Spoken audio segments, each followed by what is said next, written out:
You step outside and the air bites your face. You pull your heavy coat tighter. The car is already running with the heat blasting. You curse the cold. How long could you actually survive out here without your layers of engineered fabric, without four walls, without central heating? For 99% of human history, winter was not a minor inconvenience. It was the ultimate test. It was a brutal, months-long siege where the penalty for a single mistake was death. For roughly 300,000 years, your ancestors faced the darkest, coldest months of the year with nothing but what they could make with their bare hands. We tend to picture early humans shivering in caves, barely hanging on against the elements. But the archaeological record paints a very different picture.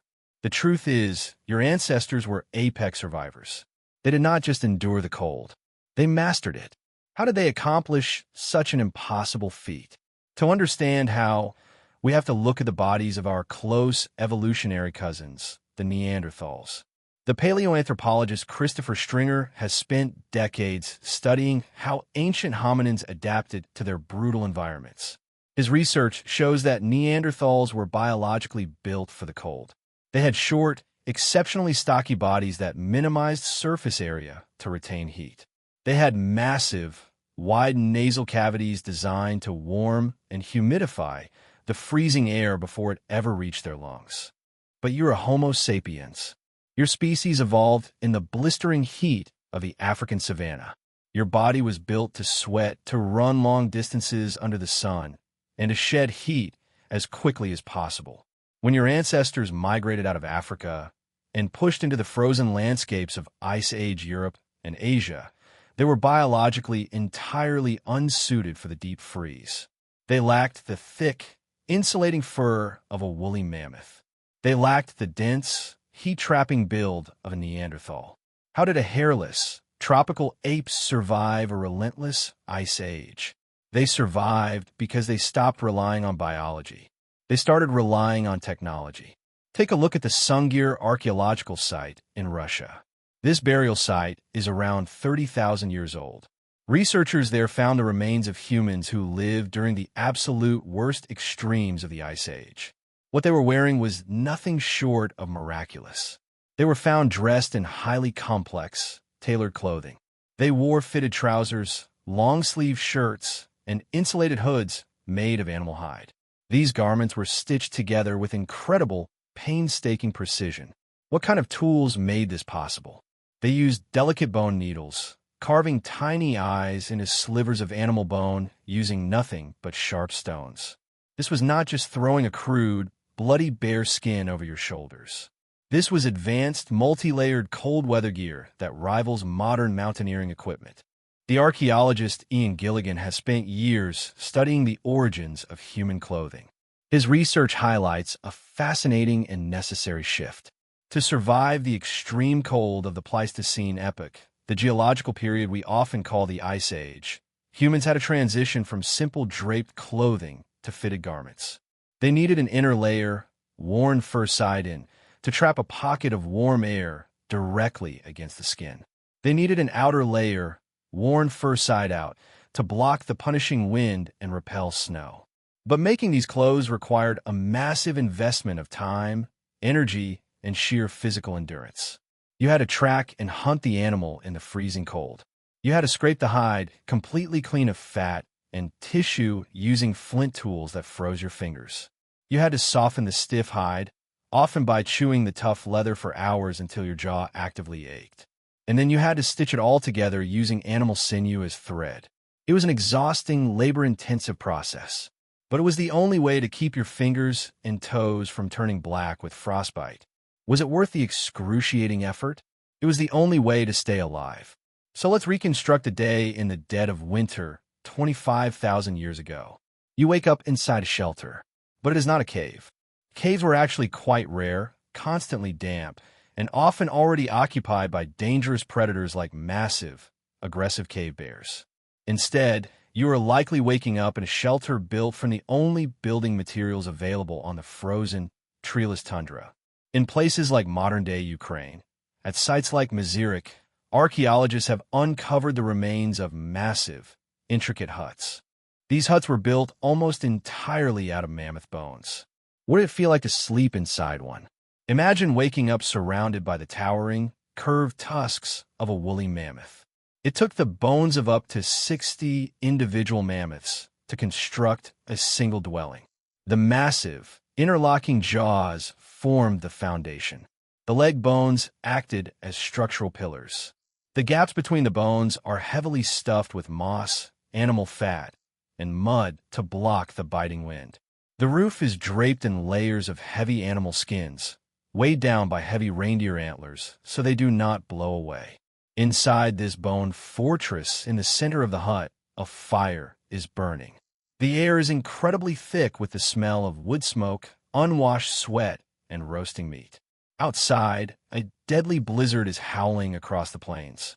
Fire was your absolute lifeline. But starting a fire in the freezing cold without modern tools was a delicate, high-stakes art. You did not have waterproof matches. You did not have a butane lighter.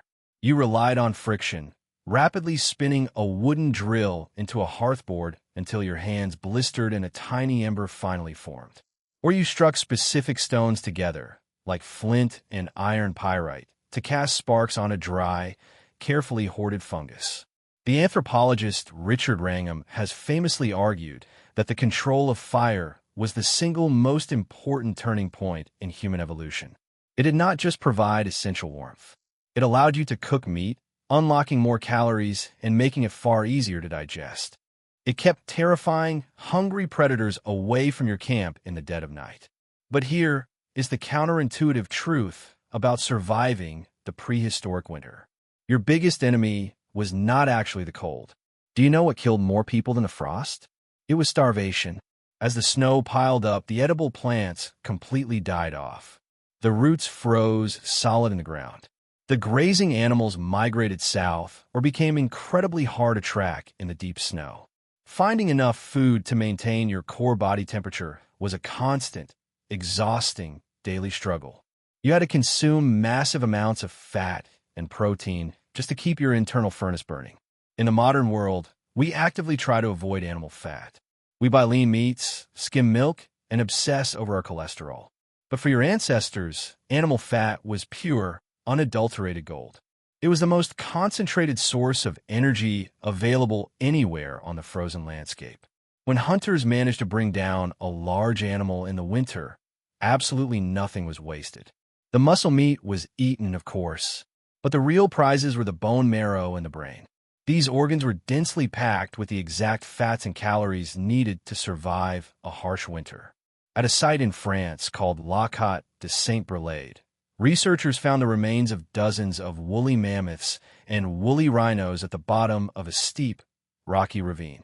The evidence strongly suggests that early humans actually drove these massive beasts over the edge in highly coordinated, terrifying ambushes. It was an incredibly dangerous hunting strategy. A single misstep meant being crushed to death. But one mammoth could provide enough meat and fat to sustain an entire tribe for weeks. They would butcher the massive animal in the freezing cold, their bare hands slick with blood. They would dry or freeze the meat to preserve it for the hardest, darkest months of February and March. They essentially created prehistoric deep freezers directly in the snow, caching food under heavy stones to protect it from scavenging wolves and foxes. Winter was a race against time. If the first snow fell and your tribe had not cached enough food, you would quietly starve in the dark. And keeping yourself alive was hard enough. How could you possibly protect a vulnerable infant from the freezing air? There were no heated incubators. There were no thermal blankets. To keep a baby from freezing to death, mothers and fathers practiced continuous skin-to-skin contact.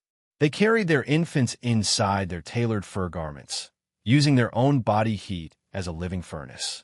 The physical toll of carrying a child, while burning massive amounts of calories just to stay warm, was astronomical. Survival was not an individual effort. It was a collective, relentless dedication to the next generation. But physical survival was only half the battle. You also had to survive the psychological toll of the winter. Winter meant endless darkness. In the northern latitudes, The sun might only appear as a weak, gray smudge on the horizon for a few hours a day. You were trapped inside a cramped, smoky bone hut with your extended family for months on end. Cabin fever was not a joke. It was a serious, potentially lethal threat to group harmony. In a survival situation, a fist fight over personal space could fracture the tribe and lead to death. How did you maintain your sanity in the long, suffocating dark? You told stories. The anthropologist Polly Wiesner has conducted fascinating research on how hunter-gatherer societies use firelight. Her extensive studies show the distinct, measurable difference between daytime conversations and nighttime conversations. During the day, talk is practical. It is strictly about where to find food, how to repair a broken spear, or resolving minor social disputes. But at night, around the flickering fire, the conversation shifts entirely. At night, people tell stories. They share ancient myths. They talk about the spirit world, distant relatives and other tribes, and the massive beasts they have hunted. Around the winter fire, your ancestors wove the social fabric that kept the tribe together. The fire kept your body warm, but the stories kept your mind sane. They reminded you that you were part of something larger than yourself. They gave you the psychological resilience to face another freezing, uncertain dawn. Today, winter is a season of extreme comfort for most of us. We wrap ourselves in synthetic fleece. We turn up the digital thermostat without a second thought. We complain bitterly when the driveway needs to be shoveled or the car takes 5 minutes to warm up. We have completely, artificially insulated ourselves from the raw, terrifying power of the cold. But your body still remembers.